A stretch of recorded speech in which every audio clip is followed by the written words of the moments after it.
Good morning, everyone. Earlier this week, House Democrats stood on the side of the American people. Every single member of the House Democratic Caucus stood on the side of the American people in opposing the reckless Republican budget scheme. The Republican budget will set in motion the largest cut to Medicaid in American history. Children will be hurt, families will be hurt, seniors will be hurt, everyday Americans with disabilities will be hurt, hospitals will be hurt, and nursing homes will be hurt, all across America. Medicaid is about health care for children. Medicaid is about medical care for people with disabilities. And Medicaid is about nursing home care for older Americans who are trying to live out their golden years with the respect and dignity that they deserve. Democrats will continue to stand on the side of the American people and stand against the reckless Republican budget that will end Medicaid as we know it, dramatically cut nutritional assistance for children, families, and veterans. And we will continue to stand up on behalf of the American people and against the far-right extremism that is being unleashed on the American people by Donald Trump, Elon Musk, and House Republicans. Questions? Leader, good to see you. Republicans, and actually I should say the House Democratic Caucus this week, introduced a couple of different bills to cut back on waste. One of them is called the Drain the Swamp Act, another the Cuts Act, and the third, the Put Your Money Where Your Mouth Is Act. I don't know if you've looked at any of these, but is there no bill that Republicans put forth to cut back on waste that Democrats could get behind? Democrats are prepared to identify waste, fraud, and abuse within agencies and departments across the federal government. Every organization, every institution should be scrutinized in a manner consistent with protecting taxpayer dollars. That is not what the Doge effort is all about at this moment. Elon Musk and the Doge minions that have been unleashed on the American people are actually stealing taxpayer data and stealing taxpayer money. Why does Elon Musk need access to the names, addresses, Social Security numbers, birth dates, and bank account information of the American people? He does not need access to it. And why is he seeking it? The House will continue to work hard to block him, and the courts need to continue to block him as well. Elon Musk has about $8 million in federal contracts per day. Per day. The average Social Security recipient in this country receives $65 per day. If Elon Musk and House Republicans are interested in identifying waste, fraud, and abuse, start with his contracts. If this was really a serious effort. But sir, I'm not talking about Elon Musk. I'm actually just talking about the Doge caucus, and there are some Democrats that are trying to also work with Republicans. For example, this one bill would ask lawmakers to cut their congressional offices by $100,000 over the course of a year. Does that sound like something? I have not been briefed on any of these bills. Any effort, for the reasons I just articulated, led by Elon Musk in terms of the Trump administration, and Marjorie Taylor Greene in the House of Representatives, who chairs the Doge subcommittee on oversight, are not serious. It's not serious. If you put Marjorie Taylor Greene in charge of the effort, it's not serious. Leader Jeffries,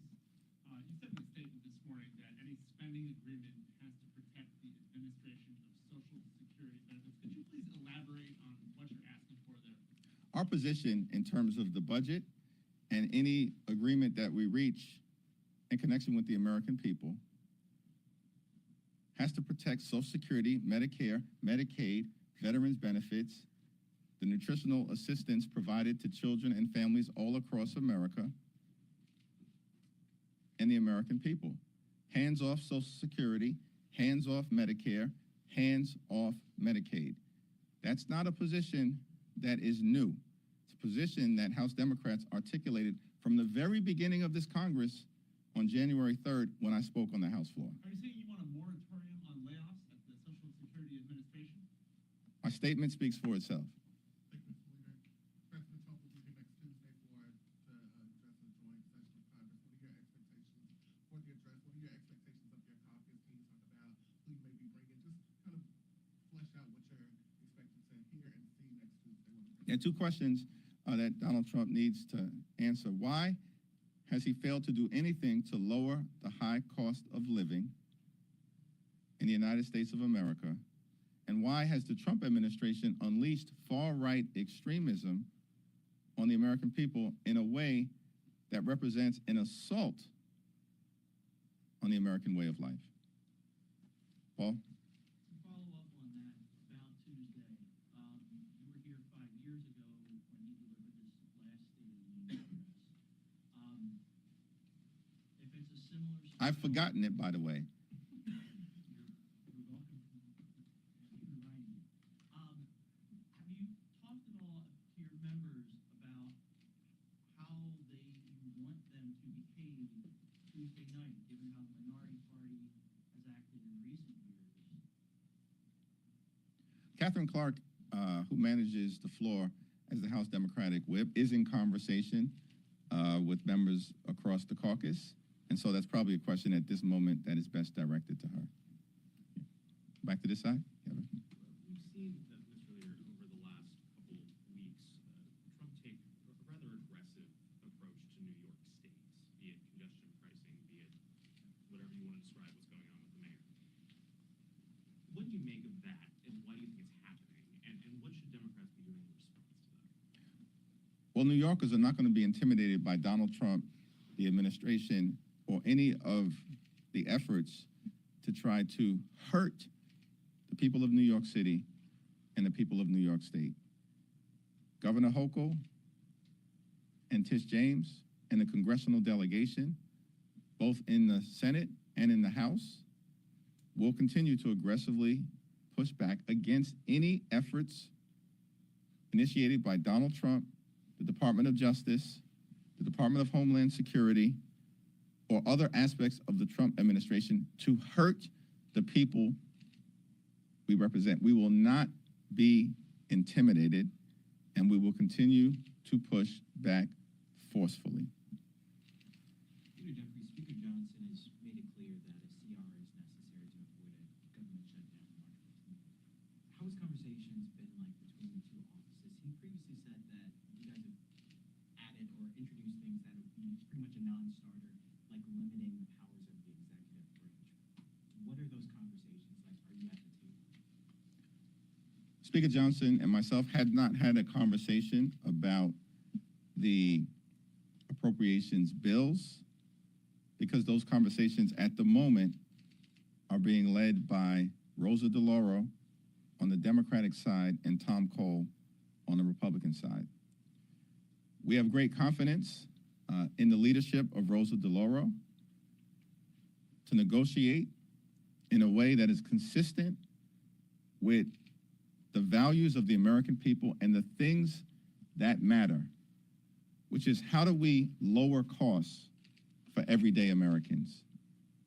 And how do we protect things like Social Security and Medicare and Medicaid? How do we make sure that people can pay their bills?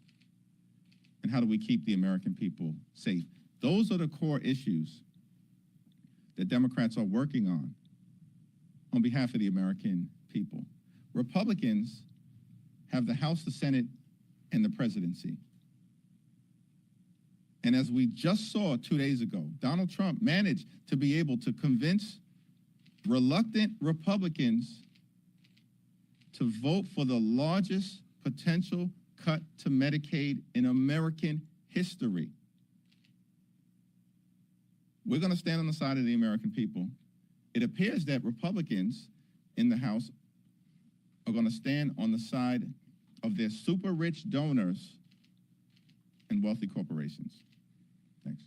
Second row. 2 weeks ago, you said at the podium that Republicans looked like they were walking away from spending talks. Do you think things are back on track? Or are you confident that a spending deal can be reached by the March deadline? Rosa DeLauro and Tom Cole continue to talk to each other as well as their Senate counterparts. Mr. Leader, how concerned are you, though, and how concerned our Democrats are, that even if it is what we would describe as a clean CR, that the administration is actually going to spend the money that is appropriated? For instance, if USAID is in this continuing resolution, which right now the administration has defunded, do Democrats need to stand up and put these safeguards in place or put language in this continuing resolution that forces the administration to spend the money? We will continue to make clear that the law has to be followed, including as it relates to the funding of the Social Security Administration. The American people are understandably concerned, frustrated, angry, scared at the assault that has been unleashed on them by the Trump administration and the far-right extremists in Congress. Congress funded the Social Security Administration so that everyday Americans in their golden years can receive the Social Security benefits that they are owed. By the way, Social Security and Medicare, they are not entitlement programs. When Republicans say they are entitlement programs, it's because they want to cut them. That's what this whole budget scheme is all about. That's what the effort to decimate the Social Security Administration is all about.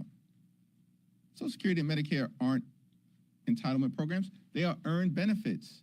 Everyday Americans have paid in to Social Security and Medicare throughout their entire working life. Every day, every week, every month, every year, their entire working life. House Democrats are going to stand on the side of the American people and stand on the side of Social Security, Medicare, Medicaid, and the things that matter to the quality of life of the American people. Third row. You, yep. Yes, thanks, Mr. Leader. So, is there a world where Democratic leadership wins against a CR if you don't get the assurances that you're seeking that Trump will, try to run roughshod over Congress? Appropriations process at this moment is in the hands of Rosa DeLauro on behalf of House Democrats. Backward. Thank you. So Republicans have been very adamant that Medicaid will not be gutted by this budget resolution. Where or what is the proof that Medicaid will be gutted by it, if there is any? Republicans are lying to the American people about Medicaid. The Republican budget authorizes up to $880 billion in cuts to Medicaid by directing the Energy and Commerce Committee to find those spending cuts. Everybody knows who has had any connection to the congressional budget that if you are directing the Energy and Commerce Committee to find up to $880 billion, if not more, in spending cuts, that means Medicaid. That will hurt children, hurt families, hurt everyday Americans with disabilities, and hurt seniors. I can't say it any other way. Republicans are lying. Prove me wrong. There's nothing more that I would like better, that we as House Democrats would like better, than for Republicans to prove us wrong, that they are not planning to cut Medicaid. Thank you, Leader. With CR negotiations still ongoing, we've had some Democrats say that they feel the relationship between leadership on both sides is at the worst point it's been in a very long time. Can you describe your relationship with Speaker Johnson and Republican leadership? Rosa DeLauro continues to lead the appropriations discussions on behalf of House Democrats. She's at the table. She's got a working relationship with Tom Cole, and let's see how those negotiations proceed. Are you worried that the Democrats will work with Republicans to keep the government open? Republicans have a responsibility to fund the government in a manner that meets the needs of the American people. We are going to continue to work hard to ensure that any spending agreement that is reached ultimately looks out for the health, the safety, the national security, and the economic well-being of the American people. We are focused on the core issues that matter, focused on the economy, focused on affordability, focused on the housing crisis that exists in the United States of America, focused on the fact that under the Trump administration, costs having gone down, they've gone up. Inflation is going up. What happened to lower grocery prices on day one? All right. Last two questions. Some Republicans frustrated over the talks right now have mentioned the year-long CR. Where do you see where Democrats stand on that in your viewpoint, not DeLauro's? And when do you step in when negotiations with DeLauro do not get as far as you hope when it comes to March 14th? The negotiations are ongoing at this moment, led by Congresswoman Rosa DeLauro. In terms of any subsequent consideration of a year-long continuing resolution, that's a conversation that we'll have at the appropriate moment with the entirety of the House Democratic Caucus. Thank you, Mr. Leader. Can you just address more broadly sort of 2 points here? One, the president is coming next week to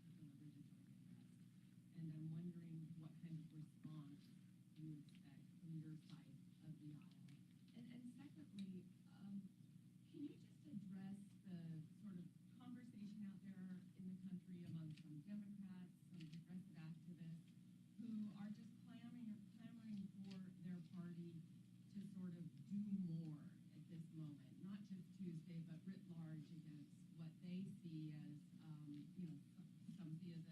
some see as an overreach, from the White House, and just a lot more than maybe voters might have been expecting. It's not just an overreach from the Trump administration, it's an aggressive overreach. It's a parade of horribles that the administration has unleashed on the American people.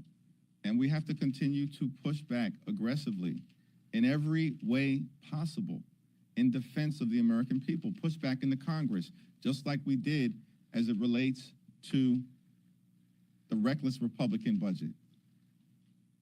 We had members like Brittany Pedersen with her newborn baby who left Colorado with her newborn baby, Sam, brought him to the Congress because she understood the importance of standing on the side of the American people.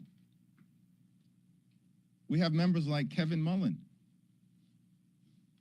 who is battling an infection after knee surgery, who literally left the hospital, got on a plane from Northern California, traveled with his wife because she needed to change his IV on the plane in order to make sure that every single Democratic voice was in the Congress on behalf of the American people to push back against the reckless Republican budget that will hurt everyday Americans. We're going to continue to aggressively push back in the Congress. We have to continue to push back aggressively in the courts. More than 100 different lawsuits have been filed related to over 35 different unconstitutional and illegal executive orders. Trump administration is not winning in court. They are losing in court, including most recently at the Supreme Court in a 7-2 decision. We know we can never trust Thomas and Alito to ever do the right thing. But the Trump administration just lost in court with respect to the Office of Special Counsel case in a 7-2 decision, and more will need to be done. And we'll continue to work with democracy reform groups as well as Democratic attorney generals to push back aggressively in court. And of course, we have to continue to push back aggressively in communities throughout America. The American people are taking notice of what's happening. We understand there's a lot of anxiety, concern, fear, shock, and anxiety as it relates to these events that continue to unfold. And House Democrats, of course, across the country, just like Brittany did, and just like Kevin Mullen did, will continue to rise to the occasion. Thank you.